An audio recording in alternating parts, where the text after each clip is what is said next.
Well, moving on to our guest today, Tyrone Marshall Brown is a multi-talented actor, dancer, athlete, and writer. He currently stars as Sean in OWN's new original series, Love Is, which premiered June 19th on the OWN network. The hour-long romantic drama follows the story of Nuri and Yasir, a couple from seemingly opposite worlds as they chase their dreams and learn to follow their hearts against the backdrop of Black Hollywood. Let's take a look. Why is everybody so worried about this stupid-ass holiday? Look at these people. Just going through the motions on what they were told love is. Man, they sheep. It's tradition. And if you keep breaking these traditions, you will continue to send mixed messages to the woman in your life. What? You're hiding behind the facade that you don't celebrate holidays and really you just too broke to buy a flower. You out here with your rebound. Nuri's not a rebound. I love her.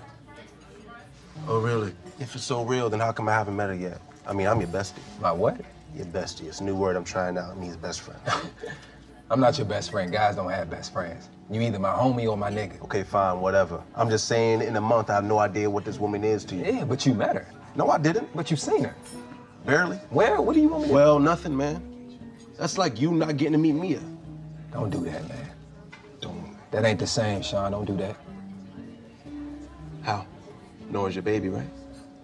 Everyone put your hands together for Tyrone Marshall Brown. Thank you, thank you. How y'all doing? Welcome to the brunch table. Thank you for having me. I appreciate it, y'all. Yes. Thank you. Huge fan of the show. I want to know first, you guys got picked up for a second season. Yes. So that's Yes. amazing. Thank you so much. Already. Very excited, yeah. So what has it been like for you to be a part of something that has been just so well received? I feel like for me personally, it's been revolutionary within. Because I feel like people always ask me, what do I feel like love is? I feel like love is self-discovery, you know, and self-forgiveness. A lot of times people leave that out. And so for me, it couldn't have come at a perfect time in my life, this show, for many reasons. Yeah. That's really beautiful. Yeah, thank you. I love that. Well, congratulations. I'm a huge Thank fan you. of the show, and your character, Sean, is like one of my brothers. Yeah. So he's kind of like a mess, but he actually has his stuff sorted together, and he's been like this voice of reason for Yasir. So how would you describe Sean?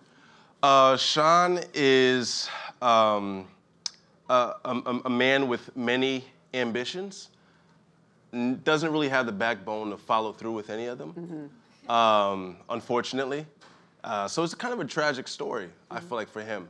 But he masks and hides that with his comedy, his sense of humor, his hey, how you doing, babe? What's up with you? Hi. You know, his so I feel like that he's interesting to watch then.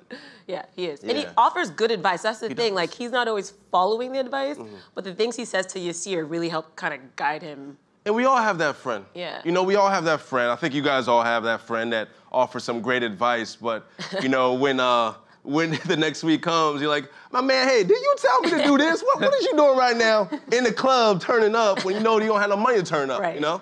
Yeah. I feel like it's always your friends who are single that give you relationship advice. Oh, yeah. Oh, yeah. And you usually listen to them, too. Yeah, I'm like, oh, yeah, you would know. You've never been in a relationship ever. Yeah, exactly. Yeah. Can you tell us what drew you to the project and, like, what first caught your attention about? I feel like the opportunity to change the narrative, you know, to show a different narrative. I feel like, you know, we often hear in African-American families that the father isn't around or something like that. He's in jail or he's this or that. And I mean, it's common for relationships not to work out, for marriages not to work out. But this particular person, he makes a choice and decides to still be the most important person in his daughter's life. And I think that's very important to see. And also see the underbelly of why someone like him would do what he does, rather than always being judged from the outside. Yeah. The Love Is hashtag is really big on social media right now. What's the funnest one that you've seen personally? Good question. 'Cause I saw some really funny ones. Yeah? Yeah. Which ones have you seen? Like, they get really silly where it's like, love is, you know, like not having to tell your person to like bring you like snacks home and silly stuff like that. Like, I'm all about food, so I'm Yeah. like, yeah, if you show up at Cheetos, I'm like, you love me. You know what's funny? I haven't seen a lot of hashtags. Oh, I'm not really? on social media much. Yeah. Oh, yeah. wow, you're one of Good for those. you. Is that like, is that on It's a purpose? nightmare. Yeah. For like, is it specifically like love is not being on social media and not being distracted from the person you love? I think I might start that. You know? Yeah. Yeah, the real life Sean, you know? Yeah, you know, 'cause he's turned over a new leaf. Yeah, I think I might Social start media that. ruins relationships sometimes. It does. Yeah, that's It true. definitely can, yeah. And Fortnite. So I don't play, but I've heard. We've heard, yeah. Yeah, I've heard. You know? Yeah. The show is created by award-winning, incredible TV creator Mara Brock-Hill, who's behind shows like Being Mary Jane, all these other great Girlfriend. shows. Girlfriend. Like Go ahead, she's speak girl. Speak girl. a legend in Hollywood and in the industry. What's it like working for her, working on her show? Honestly, it's so refreshing. You know, someone that treats you as a collaborator, not just someone that, you know, that makes you feel like you're working for them. Essentially, you kind of are. But years ago, I made a choice to work with people, not for people. And Mara allows you to bring your creativity to the table and allows you to really have a voice, even on set, not just within the character. On set, you know, if there's something you want to try, go ahead, try it, baby, go ahead, do it, you know? And I honestly, I love Mara. Yeah. You know, there's so many different things I can pick apart about her that, you know, she has this phrase, you know what I'm saying? Yeah. And that's like my favorite thing about her. You know what I'm saying? I'm like, yeah, I do know what you're saying. I love that. Yes, I do. Thank you, Mara. She's amazing. She really is. Yeah. Wow. I feel very honored. Yeah. You know, Yeah. she's very Definitely. accomplished. Yeah. And then also, of course, you're on OWN, which is Oprah Winfrey Network, Oh. owned by Queen Oprah Winfrey, Yeah. who is also an executive producer on the show. What has been your relationship with her since starting with the show, and Is she how just is she? telling you to look under your chair while you're on set? Yeah. I mean, hey, baby, hey, where the car keys at? Where the car keys at? So I met Oprah once, but I felt like Oprah helped raise me, as many of us. Right. I met her at the premiere, and so I met her on our pink carpet, and she yanks me in. And you see, there's a picture there. Yeah. That's where I met her first. And then we showed the first episode, and she left. She left the room. And we're like, oh, she has more important things to do, you know? We went upstairs to the rooftop for the reception. She came back, and she walked around for 2 hours and talked to every single person. Wow. Oh my And for God. me, that taught me more about Oprah than anything else I've ever read or seen. That she has a great level of empathy, and she chooses to do well with that. And makes it about other people. And that right there was all I needed. Oh, spectacular. Yeah. And I love how much she wanted to work with Mara, who just is, the things she writes are so amazing. And I want to go back, you were saying that Mara gives you some creative outlets, which is interesting because the story's based on how she met her husband. Yeah, So yeah. does that sometimes add pressure in the acting because you know that these stories are loosely based on their actual relationship, or does that make it easier or harder? I feel like it's easier because Mara sets the tone for that. Yeah. You know, she strips all that away. Babe, we're having fun. Come on, we're playing. Let's do this. Let's do this. That's awesome. You know, and I never worked with someone that after each take she comes, even if she wants something different, she's still enthusiastic about it because she's happy to be here with us, and that's beautiful. Yeah. It's beautiful. Do you have a particularly memorable moment on set?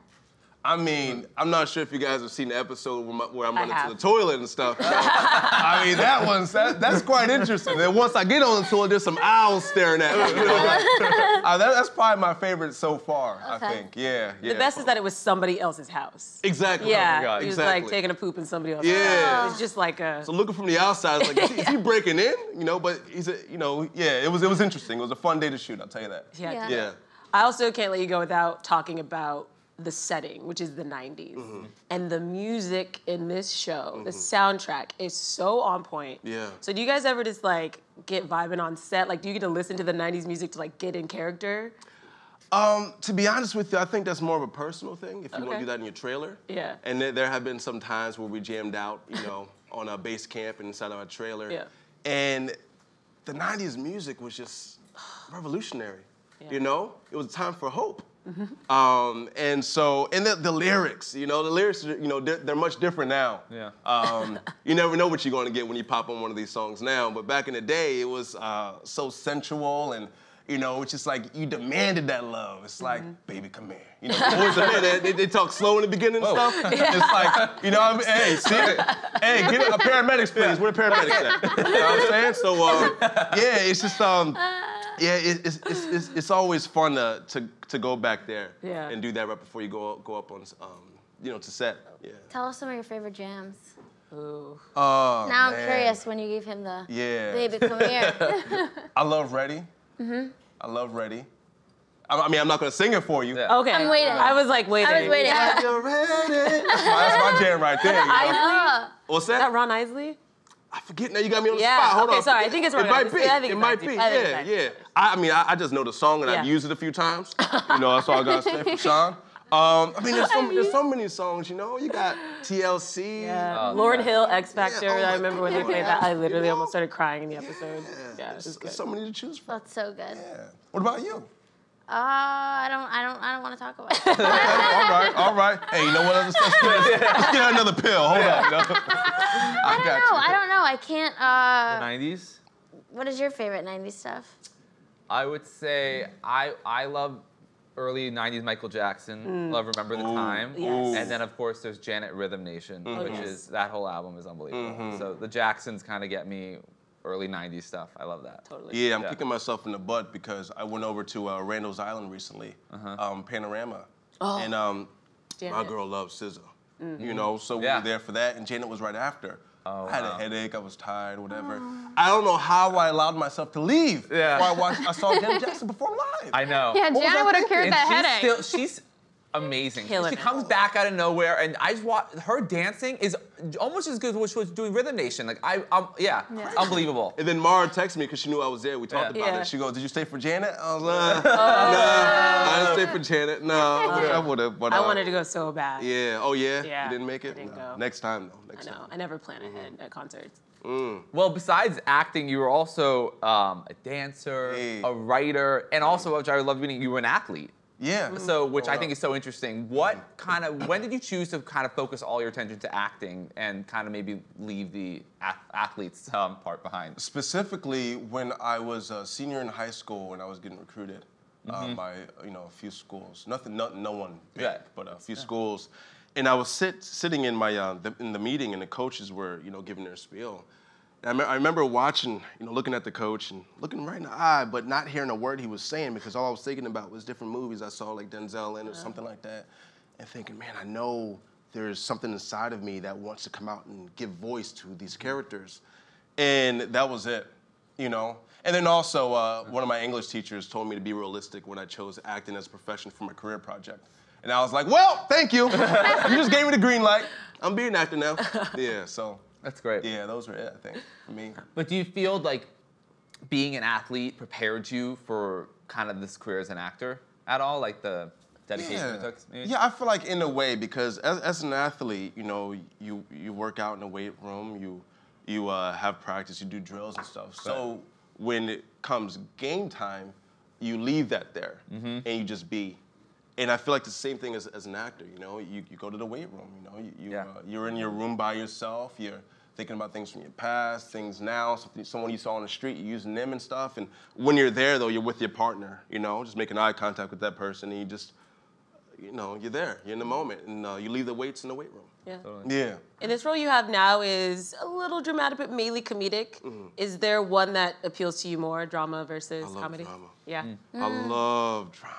I mean, not in my personal life. My girl back there like, yeah, you tell. Who you telling, all right? But I love tapping into that. Yeah. I love giving voice to the voiceless. I love that. Yeah. Yeah. Well, we can't wait to see you in more Love Is, and I feel like there's going to be a lot of stuff coming for you in the future. Oh, so. I receive, baby. Yes, I'm going to just give it all to you guys. Thank Give it you. up for Tyrone. Thank you. Thanks for joining us. Oh, thank you for having me. And you can check out Tyrone Marshall Brown in Love Is every Tuesday at 10, 9 Central on OWN. That's all from us today. We'll see you tomorrow, same time, same table.